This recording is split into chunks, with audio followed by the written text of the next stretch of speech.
Hi hello എല്ലാവർക്കും tarot talk level 11 എന്ന YouTube ചാനലിലേക്ക് സ്വാഗതം.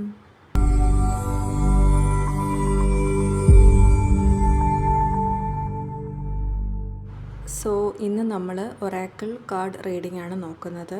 ചെക്ക് ചെയ്യാൻ പോകുന്നത് നിങ്ങളുടെ പേഴ്സണ് നിങ്ങളോടുള്ള ഫീലിങ്സ് എന്താണ്, ആ ഒരു വ്യക്തിക്ക് ഇപ്പോൾ നിങ്ങളോട് പറയാനുള്ളത് എന്നുള്ളതാണ്. അപ്പോൾ ഇതൊരു കളക്റ്റീവ് റീഡിംഗ് ആണ്. നിങ്ങൾക്ക് കണക്റ്റ് ആവുന്ന കാര്യങ്ങൾ മാത്രം എടുക്കുക, അല്ലാത്തത് വിട്ടേക്കുക. ഓക്കെ. പേഴ്സണൽ റീഡിങ്സ് വേണമെന്നുള്ളവർക്ക് താഴെ കൊടുത്തിരിക്കുന്ന വാട്സപ്പ് നമ്പറിൽ മെസ്സേജ് അയക്കാവുന്നതാണ്. നിങ്ങൾ നിങ്ങളുടെ വ്യക്തിയെക്കുറിച്ച് ചിന്തിക്കുക. 3 പ്രാവശ്യം ആ ഒരു പേഴ്സൻ്റെ നെയിം മൈൻഡിൽ റിപ്പീറ്റ് ചെയ്യുക. ഈ ഒരു റീഡിങ്സിലോട്ട് നിങ്ങളുടെ ഫോക്കസ് കൊണ്ടുവരിക. ഓക്കെ. ഫസ്റ്റ് കാർഡ് വന്നിരിക്കുന്നത് we need to let each other go. Okay. Second one, I wish I had treated you better.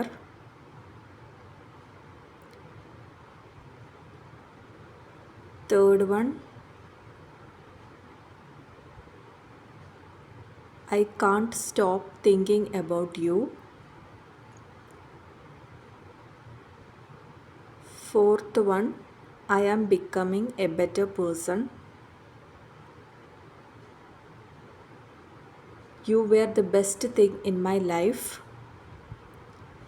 Sixth card വന്നിട്ട്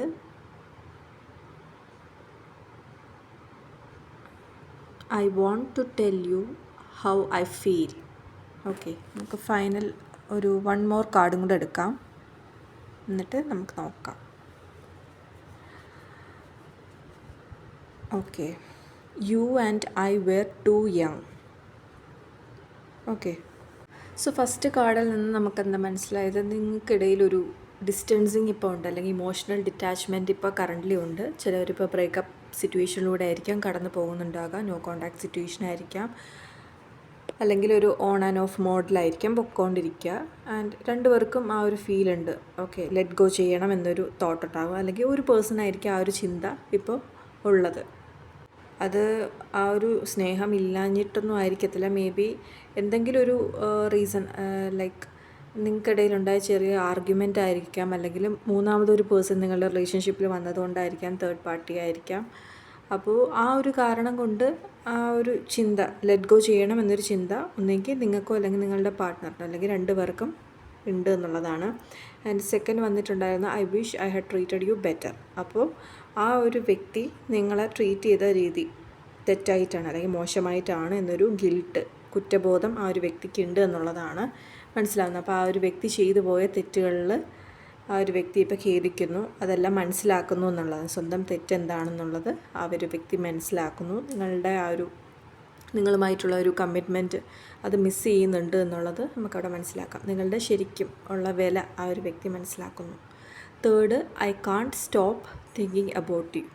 അത് ആ ഒരു വ്യക്തിക്ക് നിങ്ങളെ ചിന്തിക്കാണ്ട് ഇരിക്കാൻ പറ്റുന്നില്ല. ഓക്കെ, ഇപ്പോഴും ആ ഒരു വ്യക്തി ചിന്തിക്കുന്നുണ്ട്. ഇപ്പോൾ ആ ഒരു ബ്രേക്കപ്പ് സിറ്റുവേഷനിലാണ്, അല്ലെങ്കിൽ ഡിസ്റ്റൻസ് ഇട്ട് ഇരിക്കുകയാണെങ്കിൽ കൂടിയും മനസ്സിൽ നിങ്ങളെക്കുറിച്ചുള്ള ചിന്തകൾ ഇപ്പോഴും ഉണ്ട് എന്നുള്ളതാണ്. നിങ്ങളുമായിട്ടുള്ള ആ ഒരു ബ്യൂട്ടിഫുൾ മൊമെൻറ്റ്സ്, മെമ്മറീസ് എല്ലാം ആ ഒരു വ്യക്തി ഇപ്പോഴും റീകളക്റ്റ് ചെയ്യുന്നുണ്ട്. ഇനിയിപ്പോൾ എത്ര സമയം അല്ലെങ്കിൽ എത്ര കാലം കടന്നു പോയാലും ആ ഒരു മെമ്മറീസ് അതവിടെ സ്റ്റക്കായി നിൽക്കുകയാണ്, അല്ലെങ്കിൽ ആ ഒരു വ്യക്തിയുടെ മൈൻഡിൽ ഇപ്പോഴും സ്റ്റക്കായി നിൽക്കുകയാണ് എന്നുള്ളതാണ്. ആൻഡ് നാലാമത്തെ കാർഡിൽ ആ ഒരു പേഴ്സൺ ഒരു ബെറ്റർ പേഴ്സണായി മാറിക്കൊണ്ടിരിക്കുകയാണ് എന്നുള്ളതാണ്. അപ്പോൾ നമ്മൾ നേരത്തെ കണ്ട പോലെ ആ ഒരു വ്യക്തിക്ക് മനസ്സിലാകുന്നുണ്ട് സ്വന്തം തെറ്റുകൊണ്ടാണ് ഇപ്പോൾ ഇത്രയും പ്രശ്നങ്ങൾ ഉണ്ടായത്, അല്ലെങ്കിൽ ഇപ്പോൾ ഒരു നോ കോൺടാക്ട് ഡിസ്റ്റൻസിങ് ഒക്കെ ഉണ്ടാവാനുള്ള റീസൺ ആ ഒരു വ്യക്തിയാണ് എന്ന ആ ഒരു വ്യക്തിക്ക് തിരിച്ചറിവുണ്ടാകുന്നു. ആൻഡ് ആ ഒരു വ്യക്തി മാറാൻ വേണ്ടി ശ്രമിച്ചുകൊണ്ടിരിക്കുകയാണ് എന്നുള്ളതാണ് അടുത്തത് നമുക്ക് വന്നിട്ടുണ്ടായിരുന്നത്. അതായത് ആ ഒരു വൂണ്ടിൽ നിന്നൊക്കെ ആ ഒരു വ്യക്തി ഹീലാകുന്നു, പുതിയ ശീലങ്ങൾ കൊണ്ടുവരുന്നു, മൈൻഡ് സെറ്റ് മാറ്റുന്നു. ആൻഡ് ആ ഒരു ലവിന് ശരിക്കും ഉള്ളൊരു അർത്ഥം കൊണ്ടുവരാൻ ആ ഒരു വ്യക്തി ശ്രമിച്ചുകൊണ്ടിരിക്കുകയാണ്. Next, you are the best thing in my life. അതായത് നിങ്ങളുടെ വില, നമ്മൾ നേരത്തെ പറഞ്ഞ പോലെ തന്നെ നിങ്ങളുടെ വില ആ ഒരു വ്യക്തി ഇപ്പോൾ തിരിച്ചറിയുന്നുണ്ട് എന്നുള്ളതാണ്. മേ ബി നിങ്ങൾ ആ ഒരു റിലേഷൻഷിപ്പിൽ ഉണ്ടായിരുന്നപ്പോൾ ചിലപ്പോൾ നിങ്ങളെ ബ്ലെയിം ചെയ്തിട്ടുണ്ടാകാം, കുറ്റപ്പെടുത്തിയിട്ടുണ്ടാകാം, ചിലപ്പോൾ കമ്പയർ ചെയ്തിട്ടുണ്ടാകാം. അങ്ങനെ എന്തെങ്കിലുമൊക്കെ നിങ്ങൾക്ക് ആ ഒരു ശരിക്കും ആ ഒരു വാല്യൂ തന്നിട്ടുണ്ടാവത്തില്ല ഒരു വ്യക്തി. പക്ഷേ ഇപ്പോൾ ആ ഒരു ഡിസ്റ്റൻസ് അല്ലെങ്കിൽ ഒരു ബ്രേക്കായ ടൈമിൽ ആ ഒരു വ്യക്തി അതൊക്കെ തിരിച്ചറിയുന്നു എന്നുള്ളതാണ്. ശരിക്കും നിങ്ങളെ മിസ് ചെയ്യുന്നുണ്ട്. നിങ്ങൾ എത്രത്തോളം ആ ഒരു വ്യക്തിയുടെ ലൈഫിൽ ഇൻഫ്ലുവൻസ് ചെയ്തിട്ടുണ്ട് എന്നുള്ളത് ആ ഒരു വ്യക്തി തിരിച്ചറിയുന്നു അല്ലെങ്കിൽ മനസ്സിലാക്കുന്നു. ആൻഡ് 6th കാർഡിൽ I want to tell you how I feel. Okay, so നമ്മൾ ഇത്രയും ആ ഒരു വ്യക്തിയുടെ ഫീലിങ്സ് നോക്കി. ഓക്കെ, ആൻഡ് ആ ഒരു വ്യക്തിക്ക് ഈ മനസ്സിലിപ്പോൾ തോന്നുന്ന വികാരങ്ങൾ അല്ലെങ്കിൽ ആ ഒരു ഫീലിങ്സും തോട്ട്സും എല്ലാം നിങ്ങളുമായിട്ട് ഷെയർ ചെയ്യണമെന്നും ഒരു വ്യക്തിക്ക് ആഗ്രഹം ഉണ്ട് എന്നുള്ളതാണ്. ആ ഒരു വ്യക്തി ഇപ്പോൾ ഹോൾഡ് ബാക്ക് ചെയ്യുന്നത് ചിലപ്പോൾ ആ ഒരു ഭയം കൊണ്ടിട്ടായിരിക്കാം, അല്ലെങ്കിൽ നിങ്ങളത് എങ്ങനെ എടുക്കുമെന്നറിയില്ല, അതുകൊണ്ടായിരിക്കാം. നിങ്ങൾ അക്സെപ്റ്റ് ചെയ്യുമോ റിജക്റ്റ് ചെയ്യുമോ എന്നുള്ളൊരു ഭയമൊക്കെ കൊണ്ടായിരിക്കാം. കാരണം ആ ഒരു വ്യക്തിയുടെ സൈഡിൽ നിന്ന് വന്ന മിസ്റ്റേക്ക് ആണല്ലോ. സോ അത് എങ്ങനെ നിങ്ങളെ റീച്ച് ഔട്ട് ചെയ്യണമെന്ന് അറിഞ്ഞൂടാ, എങ്ങനെ എക്സ്പ്രസ് ചെയ്യണമെന്ന് അറിഞ്ഞൂടാ.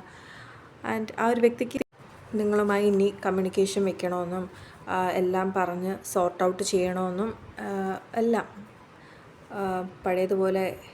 പഴയതിനേക്കാളും ബ്യൂട്ടിഫുള്ളായ രീതിയിൽ ഈ ഒരു റിലേഷൻഷിപ്പ് മുന്നോട്ട് കൊണ്ടുപോകണം എന്നൊക്കെ ആ ഒരു വ്യക്തിക്ക് ആഗ്രഹം ഉണ്ട്. ഓക്കെ, ആൻഡ് എങ്ങനെ റീച്ച് ഔട്ട് ചെയ്യണമെന്ന് ആ ഒരു വ്യക്തിക്ക് അറിയില്ല. അതാണ് ഇപ്പോൾ കണ്ടത്. ആൻഡ് ഫൈനൽ കാർഡ് നമ്മൾ എടുത്തിട്ടുണ്ടായിരുന്നത് you and I were too young. അപ്പോൾ ഈ ഒരു കാർഡ് നമുക്ക് മനസ്സിലാക്കി തരുന്നത് ആ ഒരു ഇമോഷണൽ മെച്യൂരിറ്റി അറ്റൈൻ ചെയ്തിട്ടില്ല. ജസ്റ്റ് നമ്മൾ കുറച്ചുകൂടെ എന്താ പറയുക യങ് ആയിരുന്നു എന്നുള്ളതാണ്. അല്ലെങ്കിൽ ആ ഒരു ടൈം നമ്മൾ കമ്മിറ്റ് ചെയ്ത ഒരു കമ്മിറ്റ്മെൻറ്റ് നൽകിയിരുന്ന ആ ഒരു ടൈം എന്ന് പറയുന്നത് ഒരു പെർഫെക്റ്റ് ടൈം അല്ലായിരുന്നു, അല്ലെങ്കിൽ എല്ലാം മനസ്സിലാക്കാൻ പറ്റിയൊരു ടൈം അല്ലായിരുന്നു എന്നൊക്കെയാണ് ഉദ്ദേശിക്കുന്നത്. അതൊരു ഡിവൈൻ ടൈമിംഗ് അല്ലായിരുന്നു. ഓക്കെ, അപ്പോൾ ആ അന്ന് സംഭവിച്ചു പോയതൊക്കെ ആ ഒരു ഇമ്മെച്യൂരിറ്റി കാരണമാണ്. ഇപ്പോൾ ആ ഒരു വ്യക്തി മാറാൻ ശ്രമിക്കുന്നുണ്ട്, അല്ലെങ്കിൽ ആ ഒരു വ്യക്തിക്ക് മെച്യൂരിറ്റി വന്നു, കാര്യങ്ങളൊക്കെ മനസ്സിലായി തുടങ്ങി. ആൻഡ് ഫ്യൂച്ചറിനെ കുറിച്ച് ഇപ്പോഴും ഹോപ്പുണ്ട്.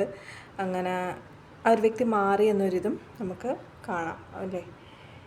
അപ്പോൾ ഇത് നമ്മൾ ഓവറോൾ നോക്കുമ്പോഴത്തേക്കും ഒരു ഡീപ്പ് ഇമോഷണൽ റീഡിങ് തന്നെയാണ്. ഒരു ലവ് ആൻഡ് കെയർ നമുക്ക് ഈ ഒരു റീഡിങ്സിൽ നിന്നും മനസ്സിലാക്കാം. ആ ഒരു വ്യക്തിയുടെ ഫീലിങ്സിൽ നിന്നും നമുക്ക് മനസ്സിലാക്കാൻ പറ്റും.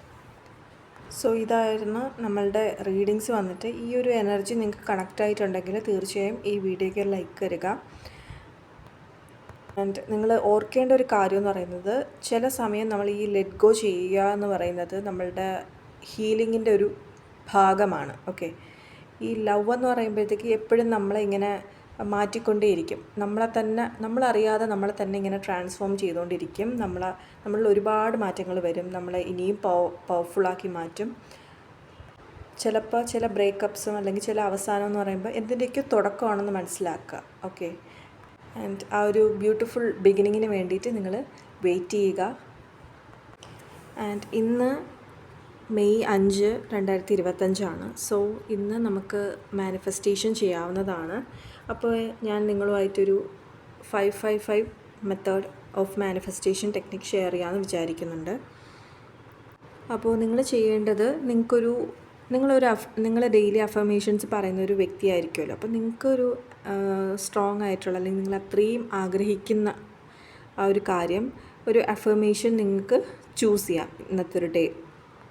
ഇപ്പോൾ ഒരു വ്യക്തിയുടെ തിരിച്ചു വരവിന് അല്ലെങ്കിൽ റിയൂണിയന് വേണ്ടി വെയിറ്റ് ചെയ്യുന്നൊരു വ്യക്തിയാണെന്നുണ്ടെങ്കിൽ അവർ മടങ്ങി വന്നു, അല്ലെങ്കിൽ മടങ്ങി വന്നതിന് നന്ദി യൂണിവേഴ്സ് എന്ന് നിങ്ങൾക്ക് പറയാം. ആദ്യം നിങ്ങൾ വാക്കാലെ ആ ഒരു എഫർമേഷൻ പറയുക.